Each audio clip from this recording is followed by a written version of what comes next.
¿Qué tal? Hoy vamos a meternos de lleno en un tema que tela, una crítica muy afilada a las constelaciones familiares.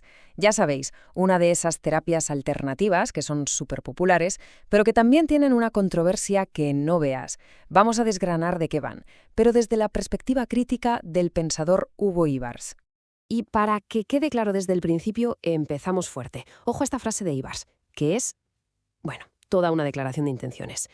La familia, tu primera prisión.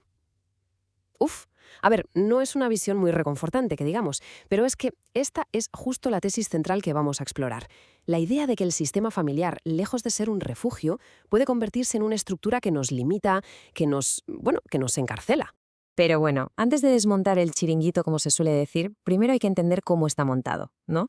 En esta primera parte vamos a ver qué son exactamente las constelaciones familiares y qué es lo que prometen, para que luego la crítica tenga todo el sentido del mundo. Aquí tenemos la definición, digamos, oficial. Su nombre completo es enfoque fenomenológico, sistémico, transgeneracional. Casi nada. Pero la idea de fondo, la verdad, es que es fascinante. Piensa que un secreto de tu bisabuela o una injusticia que sufrió tu tatarabuelo podría estar, de alguna manera, manifestándose hoy en la vida de alguien, como un problema, una enfermedad o un bloqueo. Si lo simplificamos mucho, este es el pilar de toda la terapia. Que somos portadores de lealtades invisibles, de temas que se quedaron pendientes y que no son nuestros, pero que, sin saberlo, los estamos repitiendo. Lo interesante va a ser ver cómo se sostiene esta idea y sobre todo cómo se puede desmontar desde una mirada un poquito más crítica. Y es aquí, en el origen de todo, donde la crítica de Ibars empieza a coger una fuerza tremenda, porque la idea original de Bergelinger, que fue el creador de esta técnica, se basaba en un orden patriarcal súper rígido, casi feudal. De hecho, Ibars lo describe con una imagen brutal. Dice que era una idea digna del Opus Dei con un toque de Juego de Tronos. Y lo curioso es que el propio Hellinger, años más tarde, acabó matizando mucho esta visión.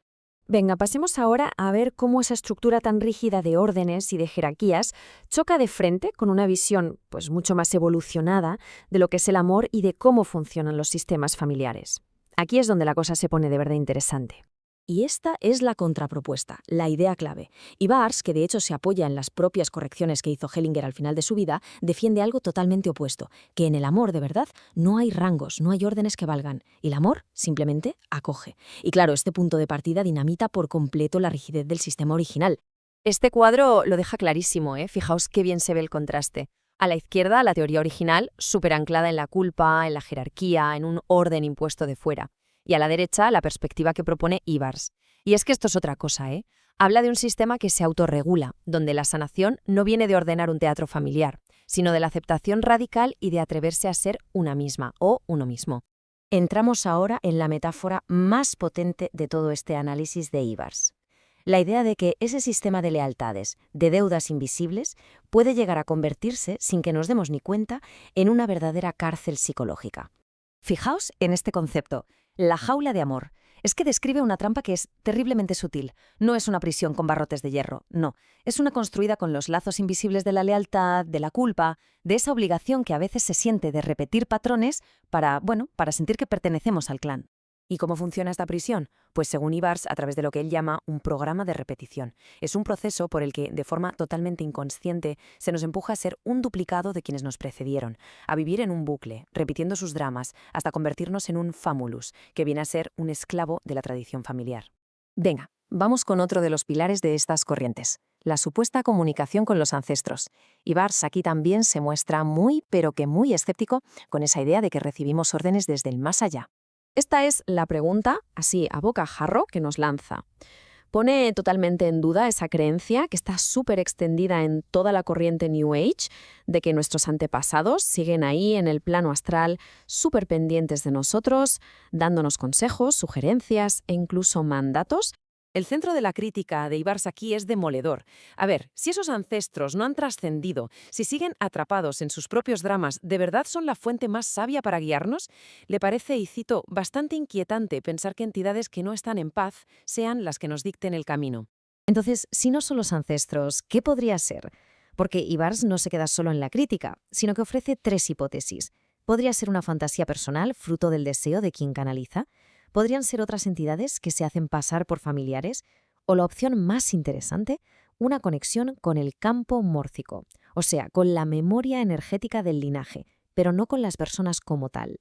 Y esta pregunta es para que nos paremos a pensar.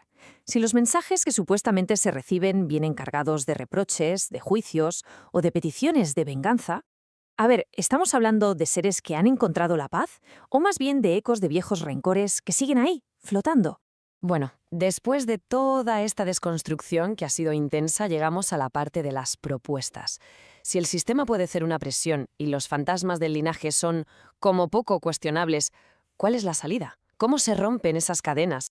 Pues esta es la hoja de ruta que propone Ibáriez. La sanación no pasaría por recrear dramas una y otra vez, sino por aceptar a la familia, con sus luces y sus sombras, y sobre todo por atreverse a ser una o uno mismo, a escribir un guión propio. La clave, dice, es llegar a un punto donde ya no se necesite nada de los padres. La victoria definitiva es conquistar la propia libertad, incluso estando en medio de esa prisión.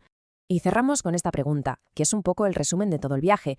Si la identidad y el refugio no están en repetir un linaje, ni en obedecer mandatos del pasado, entonces el verdadero trabajo consiste en encontrar ese hogar dentro de cada cual. Ahí queda esa idea, para seguir dándole vueltas. Muchas gracias por la atención.